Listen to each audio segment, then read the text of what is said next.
የመጀመሪያ የተነሳው ከፌደራል መንግስት ጣልቃ ገብነት ጋር በተያያዘ ነው። ፌደራል መንግስት ጣልቃ እንዲገባ ያቀረብነው ፎርማል ጥያቄ የለም። በሁለት ምክንያት የኢንተርም አድሚኒስትሬሽኑ በፌደራል መንግስትና በህወሓት መካከል በተደረገ የፕሪቶሪያ ስምምነት መሰረት የተቋቋመ መንግስት ነው። የፌደራል መንግስት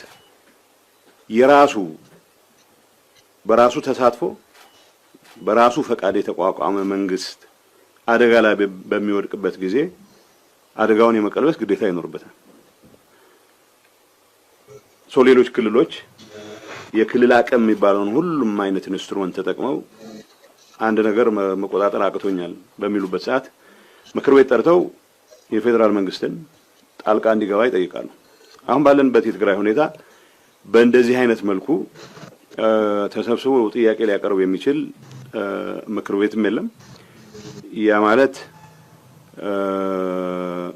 የፌደራል መንግስቱ ሊያደርጋቸው የሚገባ ስራዎችን በሚመለከት ሪማይንደር ያስፈልገዋል ማለት አይደለም። በአሁኑ ሰዓት በፕሪቶሪያ ስምምነት መሰረት በብዙ የትግራይ አካባቢዎች የፌደራል ኃይል እስከ ቅርብ ጊዜ ድረስ ነበር። ከቅርብ ጊዜ ወዲህ የለም። በአትሊስት ጊዜያዊ መንግስት አስተዳደሩ በሚያቋጥራቸው አካባቢዎች ላይ የፌደራል መንግስቱ ሰራዊት የነበረባቸው አካባቢዎች ከቅርብ ጊዜ ወጥቷል። እነዚህ በመሆናቸው ምክንያት ይሄ ነገር በመፈጠሩ ምክንያት የተፈጠሩ ችግሮች ይኖራሉ። በአሁኑ ሰዓት ትግራይ ውስጥ እየተፈጠረ ያለው ክራይሲስ አንድ የህግ ተቀባይነት ያጣ የህወሓት አንድ አንጃ ጉባኤ አድርጌ ያለው ስላለ ደጋፊዎች የሚላቸውን ከፍተኛ መኮንኖች የተወሰኑ ከፍተኛ መኮንኖችን በመያዝ እየሰራቸው ያሉ ስራዎች ናቸው።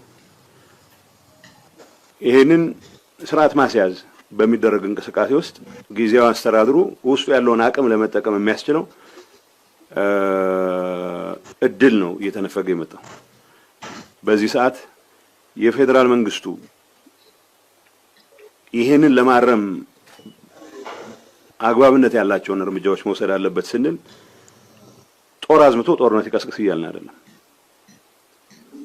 በነገራችን ላይ አሁን እያደረግነው ያለውን እንቅስቃሴ ወደ ጦርነት የሚያንዣብብን ሂደት ለማስቀረት የሚያስችል ሁሉም አይነት እርምጃዎች መውሰድ አለበት ብለን እናምናለን። ፌደራል መንግስት እኔ እንደ ጊዜያዊ አስተዳደሩ ዋናው ራስ ምታቴ በአንድ ወይም በሌላ መልኩ ትግራይ ውስጥ ሌላ ጦርነት ተከፍቶ ህዝባችን ወደ መከራ የሚገባበት ሁኔታ ማስቀረት እንጂ